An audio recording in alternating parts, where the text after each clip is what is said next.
Howdy, folks. Welcome back once again to that daggum Lawrence Jameson show. And this is a special kind of bonus, I reckon. It ain't part 3 of the Soul Wars pre-review. But in this one, I'm going to take a look and discuss a little bit about Nurgle summoning. You know, Nurgle's the army that I'm playing lately. And we're going to get into how they summon the units and all that. But before that, I got a little bit of news. There's some bugs off of my table. Before that, I got a little bit of news. There's an imminent drop of my appearance on a podcast of Paint All the Minis, the most prestigious miniature figurine podcast in the world.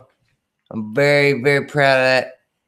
And that's coming up soon. I'm going to let y'all know as soon as that comes out. Y'all go take a look at that. So there's some very good insight behind the scenes of the Lawrence Jameson show. Another thing is this. The imminent cooperation video we're going to have soon coming up with Josie Wales, the outlaw Josie Wales. I'm just kidding. Josie from Wales. And she got a channel over there called Green Stuff Games. And also a Nurgle devotee, one of the grandfather's children, just like I am. You know, so those two things are coming up. Going to let y'all know exactly when they drop. But first of all, let me tell y'all, I think I mentioned in the last video, I had got my hands on a copy of these core rules. And I'm going to sit down here for a second because I'm daggum tired from working on the railroad. So here we go. I got me a copy of the core rules, and a pretty daggum good copy, as you can see. It's daggum color and everything, and it's all 18 of the pages, and got it all printed up, and I've been going through it, with not a very fine-tooth comb, but there's been, there's a lot of subtle things up in here, little changes that they've made to dang near, like lots of stuff. So one of the things that I needed to bring to attention some daggum rules lawyers is right here on page 3. We're talking about battle rounds. And I'm going to bring up a graphic here in just a minute. It's right here under here where it says it's about the start of each battle round. Now let me bring up the graphic so you can see it clearly.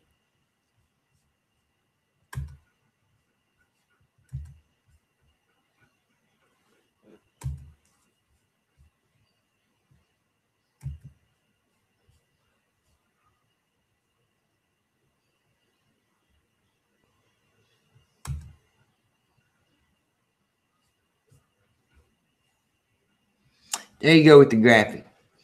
At the start of each battle round, the players must roll off, and the winner decides who takes the first turn. That's pretty clear. If the roll-off is a tie, then the player who went first in the last battle round can choose who goes first in this one. So he wins ties. Makes it about a 60-40 that he's going to retain the thing. Everything's clear. But here there's this comma right here. Comma. But if it, and I want you to keep in mind all this stuff. Games Workshop, man, writes these rules like uber lawyers. Everything is done to, there is a reason for everything. So you keep that in mind. It says, but if it is a first battle round, the player that finished setting up their army first chooses who has the first turn. Now, I know I watched a video where this new woman, this new girl they have on there, was telling about, starting the very first battle round, and having, if the player who finishes setting up first gets the first turn. That's been a match play staple of dang near all the scenarios. That's the reason people's taking battalions. Part of the reason people's taking battalions, war scroll battalions, is so they can get low drop armies. And that means they got, less number of units to put down. And so they got a better chance of getting the first turn. And if you got a 1-drop army, you got a daggone real good chance of getting the first turn. But what I want to do is I want to take a good look at this paragraph once again. All right.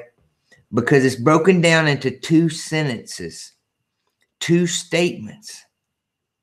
The first one says, at the start of each battle round, players roll off and the winner decides who takes the first turn. That's the hard statement. Boom. Then it says, if the roll-off is a tie, that's the first statement of the second sentence. That's what the second sentence is talking about. Then it has a comma. Then it says, the player who went first in the last battle round can choose who goes first in this one. Comma. Another comma. So, man, I'm not a daggum English major, but I'm going to tell you this. I kind of remember back in daggum grammar school, when you had a bunch of sentences with a bunch of commas in there, the way you had to grammatically construct it was that you could take the center piece out, and the first part and the last part is still going to make sense, if you've written it correctly. And so if we do that here, you say, if the roll-off is a tie, but it is the first battle round, the player that finished setting up the army first chooses who has the first turn. That is kind of telling me, man, you could interpret that as that only on a tie on the first battle, on the first roll-off, that there's a roll-off on every round, including the first one, it says here. And if it is the first battle round, then and you have a tie, because that's what it's referenced, that's what sentence it's in, then the player that finished setting up the army first chooses who have the first turn. Only on the tie. Now, if they wanted it the other way around, they could have took this sentence right here, these 2 phrases, the first battle round, the player that finished setting up, and put it up here at the end of this one here. And the winner decides who takes the first turn, comma, or period. But if it is the first battle round, the player finished setting up the army chooses who has the first turn. Then they could have talked about the tie. If the roll-off is a tie, then the player who went first. I don't understand what's down here. So, I'm going to get off of that daggum soapbox. Get rid of that. And bring it back up to where we can look at the board here. And talk about this daggum Nurgle summoning. Now, the way Nurgle summoning has been working is the same way it's going to work in 2.0. And that is you generate a thing called Contagion points, which is similar to Khorne's blood tithe points. And you generate them by doing certain things. Khorne does it by killing units. Each time they wipe out a unit, or get wiped out, they get a daggone point. Or that's how it was. But anyway, and in different units like Slanesh, they got to wound folks and get wounded themselves, and that's how they generate their daggone summoning points. Well, each level of summoning points, as you get on up into the summoning points, lets you summon stronger and stronger demons to the battlefield for free points. And I wanted to show you just not math hammering, but we're going to actually look at how quickly that the Nurgle can get a bunch of demons onto the board pretty daggum quickly, and not with a bunch of crazy war scrolls. I'll show you that in a little bit too. But all right, but also, first of all, I want to talk about you need to go down, and you still got one more week to pre-order all of this stuff, this new stuff from the Games Workshop store itself or local hobby store. Please, if you can't, I know you can get everything a lot cheaper online. And if you're buying in bulk, that's cool, I guess. But please go down and support your local hobby store and your local Games Workshop store especially. Now, the Games Workshop store that I ordered my stuff from, they wasn't giving out no discounts, but what they did give out was this little model set. It's worth $15 right there. That's a discount. It's the Sequitors set, and you got a leader here, you know, a champion type female Stormcast, and she is easy on the eyes. And then you got a feller with a grand hammer, a grand mace, excuse me. I've been calling them hammers. They're actually maces. And then you got just a regular Joe with a shield. And these suckers here, man, seem to be, for just 20 points more, I believe it's going to be, they seem to be superior to Liberators in almost every way. And they can charge up whether they either reroll hits or reroll saves. And if they're with some near some other type heroes and such, they can get both. But the Games Workshop store also throws, you know, stuff like these postcards on me. You know, real nice postcards. This that says celebrate the launch and all. You know, some nice stuff. Just little freebies and stuff. And I got other postcards. They also throw this on me. It's one of them little wheels that's coming out in the new set. Now, if you look in the Warlord editions of these other ones, the wheels they got, there's one for each player. And it's to keep track of command points and victory point. I can't remember exactly how it is, but it's a little bit different from this one, I believe, because this one has command points on the right and victory points on the left. And I don't reckon I know how you're gonna get up to 20 command points, 19 and all, but that's how high up it goes on both sides, 19. You know, I reckon you could rack up 19 victory points on some scenarios, I reckon. But and I'm all into play aids and all. Of course, the Nurgle wheel, the cycle of corruption. You get this in the Blight War box, but you know you gotta pay $160 for the box. Of course, you're getting all the demons, you get all them Stormcasts and things like that. Of course, the Games Workshop store is giving out things like this old turn dice. It's very nice. I painted it, of course. It come just wooden colored, you know. But you know, I like little things that they give out, little perks and all. So I'm gonna show y'all real quick how quickly Nurgle can get their what's called contagion points. So first of all, let's take a look at how they get contagion points and how many it takes to get what demons. All right.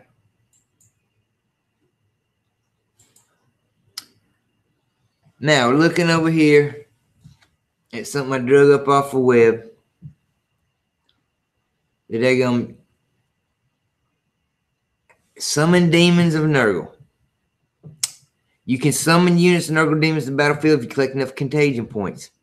And this is how you do it. At the start of each of your hero phases, you receive 3 contagion points if there are any friendly Nurgle bottles in your own territory. And 3 additional contagion points if there are friendly Nurgle models in your opponent's territory. Both of them things ain't too hard to achieve at all. So you can almost from turn 2 on, you ought to be if you ain't getting 6, something's kind of wrong. Just straight out 6. Then if there are no enemy models in the same territory, which on turn 1, a lot of times there ain't going to be none in your territory, you get an additional contagion point for that territory. So usually on turn 1, you're rolling where you got 4 contagion points to start with. 3 for your people being in your side, in your territory.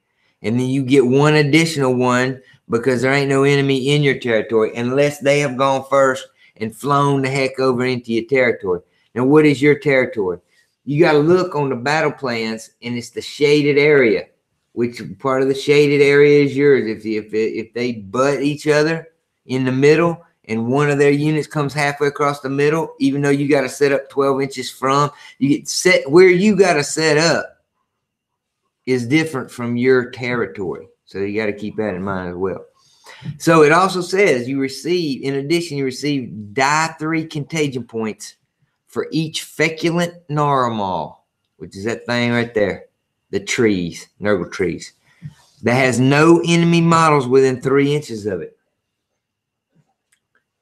So on turn 1, you can be looking to have 4 points plus rolling a die 3. Now, if you look over here, and it's the first sentence of this next part, which we ain't got to get too much in. If you have 7 or more, you can summon 1 more units from the following list over there. Each unit you summon costs contagion points. Now, so you got to have 7 or more. So what's that tell you right there? You got 4. You're rolling a die 3. You need 3 on turn 1 because this stuff comes up in the movement phase. You summon them in the daggone movement phase. So you need 7 points. So on a 5 or 6, so 1/3 of the time, you're going to be able to summon something from this little 7 list on turn 1. If you roll a 5 or 6, that's 1/3 of the time. That's just turn 1. Now it's going to break up a little bit different, and I'm going to go back to the battlefield here on the table and show y'all. And we're going to roll some dice and all. We're just not going to just average everything out. We're just going to roll dice, and see. And if we have some bad rolls, we'll get, may take a hair longer. And if we have real good rolls, you're going to be able to see how quick somebody can get to these things. Now, looking over here at the summon units, where they must be set up within 12 inches of a feculent Narmal or a friendly Nurgle hero, and more than 9 inches away from any model. So, but you're deep striking them, but they got to be within 12 inches of a hero or a tree. And the summon unit is a feculent Narmal. It must also be set up more than 1 inch from any other terrain features. Subtract the cost of summon unit from the points available. You don't lose it all like some sets like Corn used to do, or I haven't looked at theirs for the new stuff, but once they spent theirs, they lost everything. But you save these turn to turn to turn. Now, looking here down at this list, let's go from the bottom, from 7 points. You can get basically another tree, which is going to generate a few more contagion points for you. You can get a 1 single Nurgling base. You can get 5 plague bearers. That's it. If you really needed it in a pinch, you can do it. But the best thing, if you wanted to spend them, if you damn 7 points is burning a hole in your pocket, the best thing you can do is get another tree. And you might have to have another tree. And I'm going to show you why. You might have to spend them first 7 on another tree. We're going to come back to this list maybe, but take a little gander on it. At 14, you get the 10 plague bearers. You get all the heralds at 14. At 21, you go up to a 20 plague bearer clot.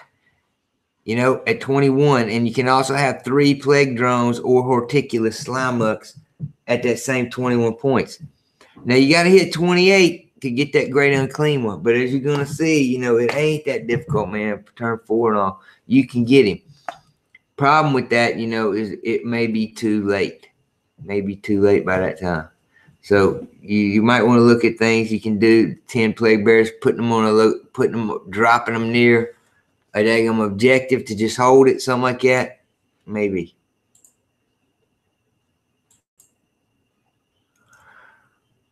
Let's go back over here to the battlefield.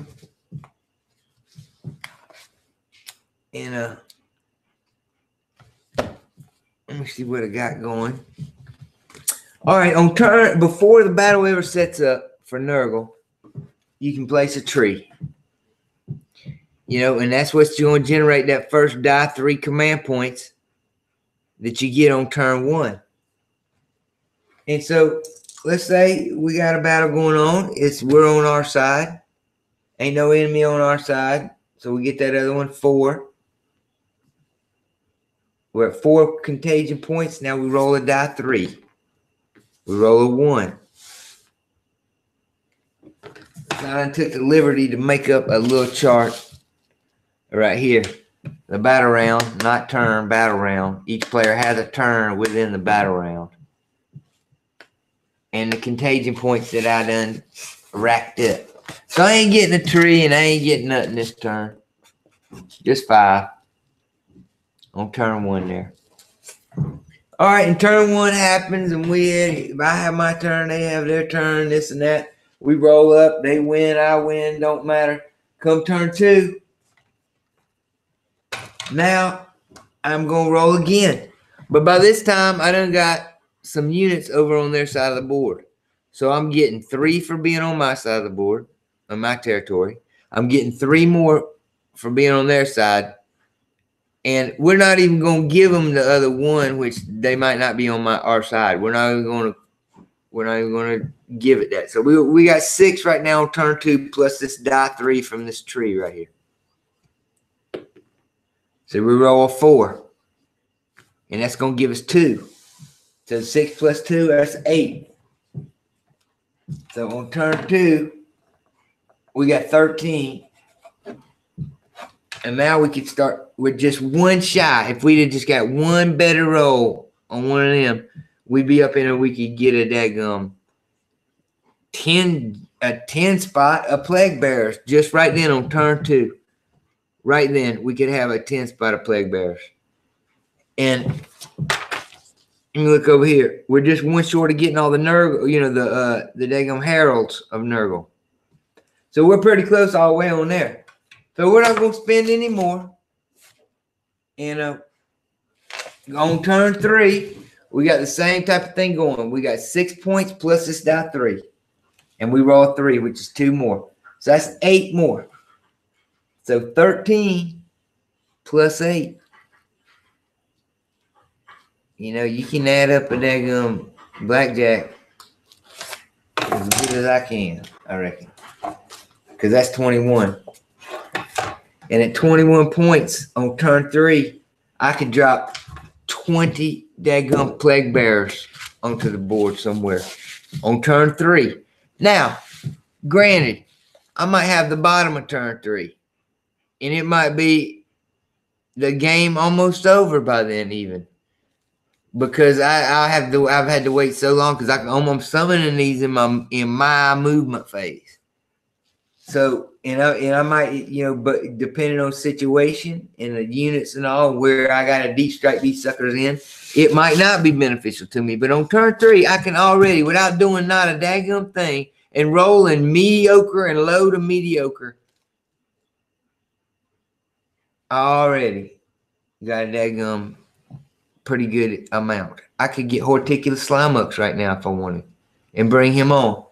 Let's just say I done did that. All right, that's why I'm going to spend 21. I ain't going to do that. Because, all right, what I would probably do at this point, if I really needed to drop them plague bears, I would. But I'd probably go for the next turn just like I was again and get the points to get daggum Great Unclean One. Because I'm only 8 away from Mountain. That means I only got to get it to 3 or better on a die roll to get a Great Unclean One on turn 4. 3 or better. Let's see if we can do it. Lefty, of course, can't do it. Can't do it. So you can't depend on it. But with decent rolls, with mediocre rolls, you're going to have a Great Unclean One on turn 4. Once again, battle could be over. Now, let's see how quick it comes. If you add in this fella here, Horticulous Slimucks. Now, one of his abilities is being able to drop a tree for free. So you ain't got to pay the 7 points for getting the tree. So let's just say we get our 1 free to start the game. Horticulous Slimucks is on the board right now. And I believe he drops his trees in a daggone hero phase. So we're going to take a look at his little card. And it says, once during the battle start of the hero phase, you set a perfecting Marmar within 3 inches of him and not within 1 inch of any other model, which means he can put it right there in the middle of a close to an enemy, long as the daggum tree model will fit. So let's say we're turn 1. And Horticulous it says it started the daggum hero phase, so he puts it down. He goes ahead to put his down. Because we're starting to we're gonna see just a little bit of contagion point farming. Now he can't do that again in the battle. But now on turn 1, we're looking at daggum 4 points, contagion points, plus 2 D3. And this time I roll a 2 and a 3. So that's 2 and 3 more points. So now I'm at 7. So just by bringing him along, didn't have to hardly roll nothing. I'm rolling lower and low. Now I got 7.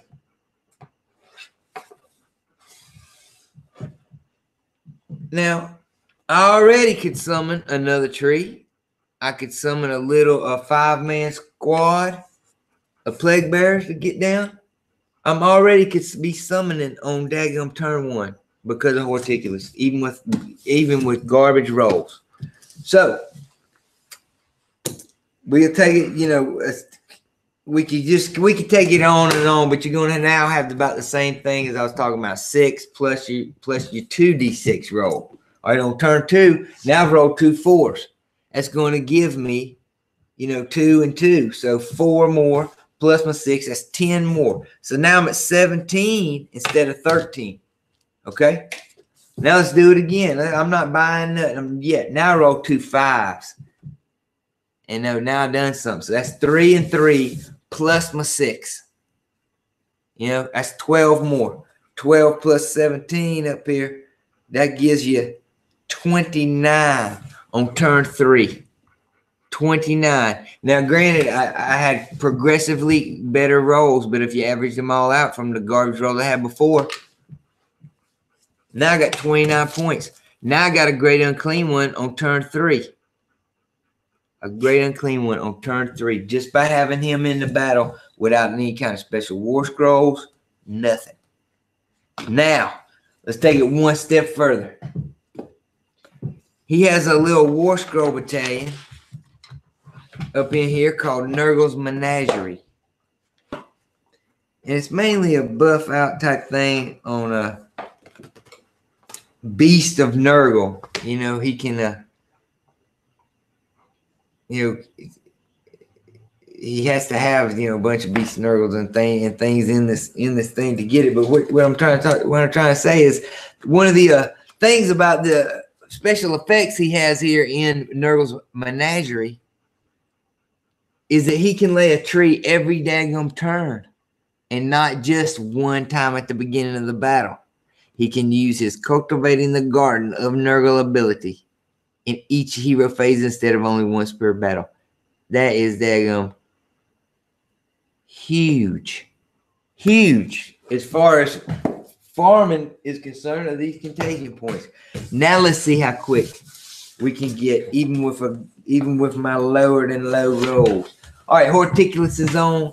I ain't got no beasts and Nurgles, so I can't really show you all the things. Let's just consider that he has his daggum War Scroll Battalion with it. So on turn 1, he puts out a tree. All right. And once again, we got 4 plus 2, d6. I got a 5. That's 3 and 1. So 4 and 4, that's 8.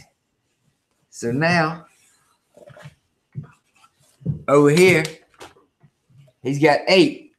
So definitely can summon if you wanted, if you had to get something right on the board immediately. But we ain't. We just going to see how far we can farm. All right. So then in the next turn, he puts another tree. I ain't getting up to go run. There's one. There's a tree somewhere. He throws down a daggum another tree. In turn 2 now. Now I already got 3 trees on the board. Now I'm up in turn 2 where I'm in the enemy territory. I'm in my territory.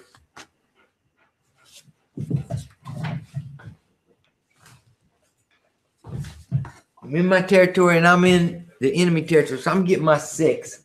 So on turn 2, I'm already rolling 3 D3. I rolled 3 1s. All right, we're still going to take it. We're still going to take it. That's 9 more points. That got me to... Holy, that was bad.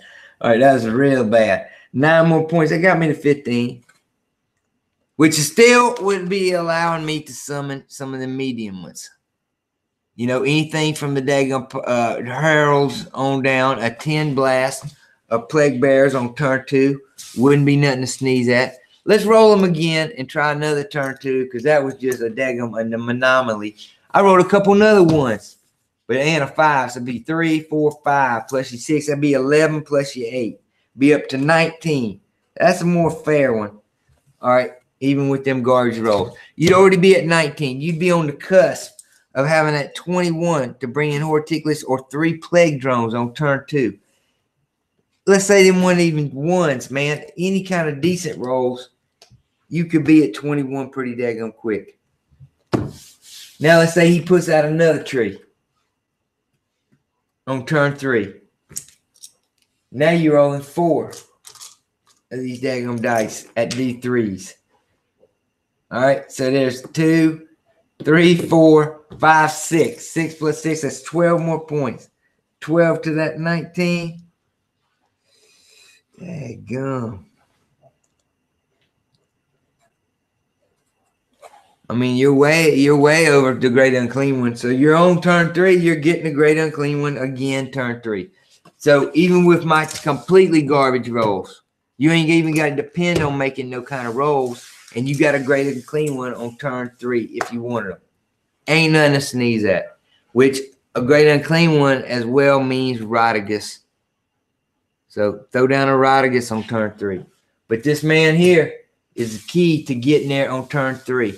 You can achieve it almost effortlessly with the worst rolls. You just seen it in action.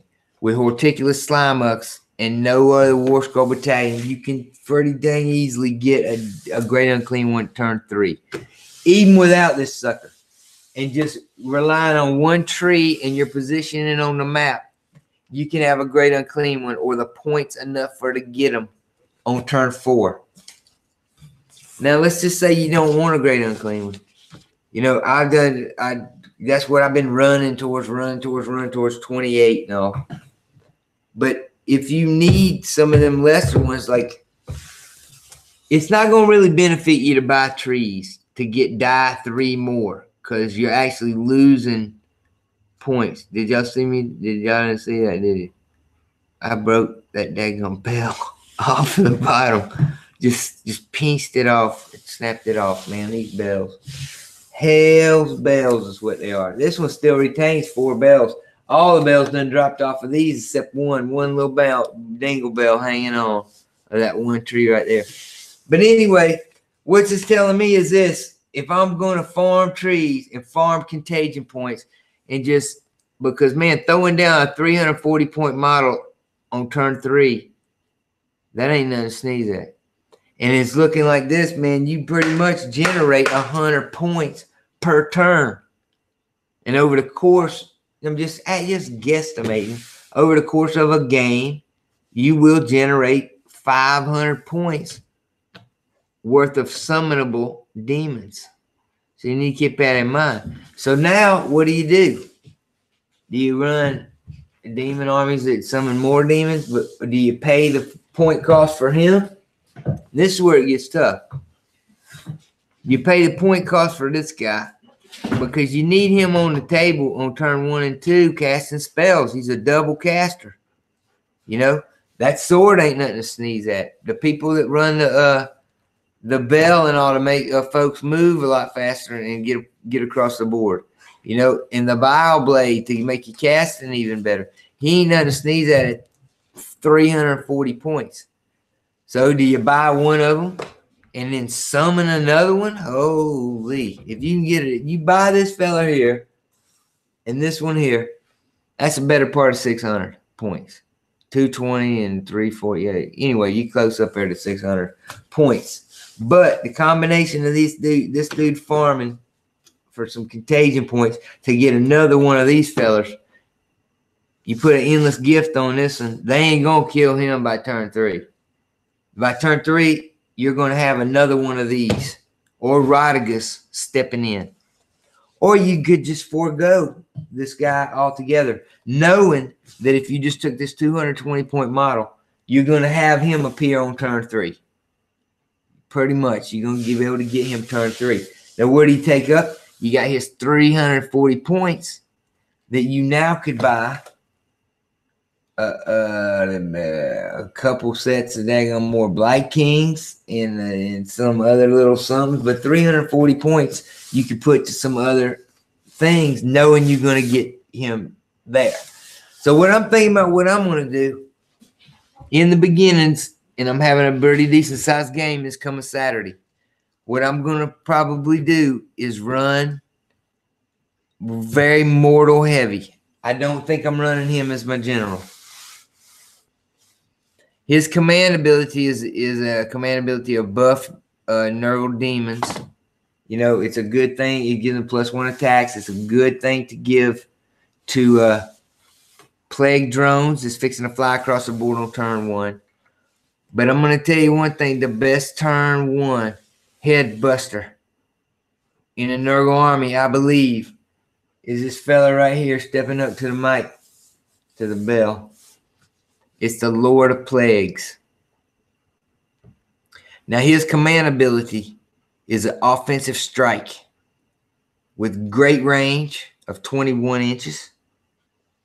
And they can't stop it. It's a daggone command ability. You could spam it if you wanted. And like I said, it's an offensive attack. It's not any kind of buff. It's nothing but a daggone assault. That he assaults someone was called Grandfather's Gift. And if you had several command points saved up or bought up or whatnot, and this fella here gets within 21 inches of an enemy hero, what he gets, Grandfather's Gifts, each time he casts it or whatnot, each time he uses that ability and spends in points, he gets 7 dice. And it's a mortal wound on any 6s. So just by math hammer, you're going to get 1 in a partial. All right. So, but if you got hot, see, I'm so cold, that would be worthless. But you could potentially get hot, get a couple of them each roll. Blast, if you had to bring somebody down, man, with command ability, you could do that because you can spam them. They specifically say you can spam them. It's not like arcane bolt and trying to arcane bolt people to death because you can only use it one time. They're saying that you can spam these command abilities over and over and over. So he's an offensive guy. I think I'm gonna use, maybe as a general, because this is a command ability. It has a specific range. Not one of them. The normal command abilities that they done put out, them 3 have a 12-inch range. The Inspiring Presence, the one that makes them run, and the one that rerolls charges. They got a 12-inch range from your general, but a 6-inch range from the other heroes. So, who would I want to have as a general? Possibly a great unclean one to start out with. And why is that? Because he's got a big old base. And his 12 inches is a little bit further than his 12 inches from his bubble. So another thing I'm going to surely do is bring out a Glocken, in a 2,000 point game for sure. But I got to start running some numbers to see if there would be any way at all to get a Glocken into a 1,000 point force, because none of this that I'm talking about here about summoning up anything from these trees and all depends on how many points you're playing with. All this could be done in a 500 point game for real, because it's not contingent on that. I could summon up that many points quickly in a 1,000 point game and bring this sucker in. So I'm trying to, because he's usually was my mainstay and my general in a 1,000 point army for Nurgle. But now I'm thinking, and it's a little bit more. What is it? 80 more, I reckon. For 80 more points, I can bring the Glocken, who's the top mortal, the daggum showcase, the daggum centerpiece of a Nurgle Rotbanger's army. I could bring him and, all my mortal guys and all. And demons, if I want them, I summon them up. I might bring a set of daggum drones to kick off. What it's basically telling me is this. I got to buy another set, start collecting box of Nurgle demons pretty daggum quick. It is also telling me that if I really want to do that and really go hog wild on it, I need some more trees, even more than the 3, because I've been really getting by good on the 3. Bugs on my table. Get off my table, table bugs. These dang trees, I've been getting by on 3. Man, will you look at the bugs? That's a bug that just blew off. Bugs in my house. Anyway, these daggum trees, I was getting by really good on 3. Now I need more than 3. I need a lot more than 3. Tell you that.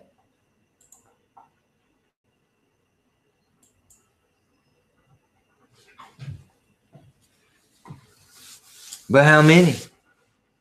All right, let me add that up. Let me just take you out a little bit further, just real quick. If I had him, all right, I get my first one, and he summons that one turn 1. That was turn 2. That was turn 3. That is turn 4. I'm having to use daggum stands in, and if I really daggum want it, why would I summon one on turn 5? You know, coulda. Woulda, shoulda, no. I'm already, so really I need 2 more. Practically, I can say I need 2 more trees. 2 more Nurgle trees, another box, start collecting demons, and probably a Rodigus. Because I believe that's going to be my strategies now. I'm bringing him, he's going to be the demon on the board at first. And I'm going to get that free tree off of him. You know, he ain't no slouch in hand-to-hand combat. In melee, he ain't no slouch at all. He can do work, and so can that gum bite right here from his mulch, his little caterpillar, snail, whatever. But, man, I'm going to bring him up to get that free tree. I doubt I'm going to bring that Nurgle Menagerie until I see how crazy I can get with the demons. Dang sure until I got a hold of the box. I ain't even got 20 plague bearers. All I have is basically one box. Start collecting demons of Nurgle. And the pox bringer was substituted with this fella here, the Horticulate Slimucks. That's what you get in a Blight War. And that's daggum real, which is almost worth $160. I'm just kidding. Anyway, folks, I believe that's going to be about all I'm going to speak on. How quickly you can see how quickly, just on the table, how quickly the Nurgle can get their points. Now, you also got to keep this in consideration. A turn between your hero phase can be a long thing. You can have first turn of the battle round, and then your opponent have second turn. And then they can double you up. And now you've gone through 3 combats since you've had a hero phase. You can't always depend on all these things and depend on getting all these points up first.